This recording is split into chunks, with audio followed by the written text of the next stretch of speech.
భారత్ పాకిస్తాన్ మధ్య ఉద్రిక్త పరిస్థితులు నెలకొన్న వేళ చైనా మరోసారి కీలక వ్యాఖ్యలు చేసింది. సార్వభౌమాధికారం, ప్రాదేశిక సమగ్రతను కాపాడుకోవడంలో పాకిస్తాన్కు అండగా నిలుస్తామని తెలిపింది. పాకిస్తాన్ విదేశాంగ మంత్రి ఇషాక్ దార్ జరిగిన ఫోన్ సంభాషణలో చైనా విదేశాంగ శాఖ మంత్రి వాంగ్ యీ ఈ విషయాన్ని వెల్లడించారు. ఈ సంభాషణ సందర్భంగా ప్రస్తుతం నెలకొన్న పరిస్థితులను వాంగ్ యీకు పాక్ మంత్రి వివరించినట్లు విదేశాంగ శాఖ కార్యాలయం వెల్లడించింది. సమయానికి అడిగినవన్నీ అందించడం, భారత్ విషయంలో ఐరాసాలో వివాదాన్ని లేవనెత్తడంలో సహకరించడం పట్ల కృతజ్ఞతలు తెలిపారు పాకిస్తాన్ మంత్రి.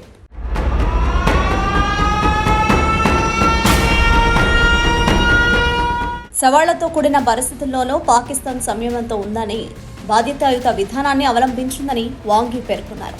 పాకిస్తాన్కు చైనా అన్ని వేళలా వ్యూహాత్మక సహకార భాగస్వామి అని, విడదీయరాని స్నేహమని అన్నారు. దేశ సార్వభౌమాధికారం, ప్రాదేశిక సమగ్రతను కాపాడడంలో పాకిస్తాన్కు అండగా ఉంటామని చైనా చెప్పినట్లు పాక్ విదేశాంగ మంత్రిత్వ శాఖ పేర్కొంది.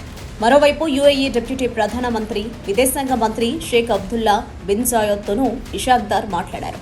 ఈ సందర్భంగా భారత్ పాక్ మధ్య జరిగిన కాల్పుల విరమణ అవగాహనను అబ్దుల్లా బిన్ స్వాగతించారు. అటు తుర్కియో విదేశాంగ మంత్రి హకన్ ఫిదన్తో మాట్లాడిన దార్ ప్రస్తుతం నెలకొన్న పరిస్థితులను వివరించారు.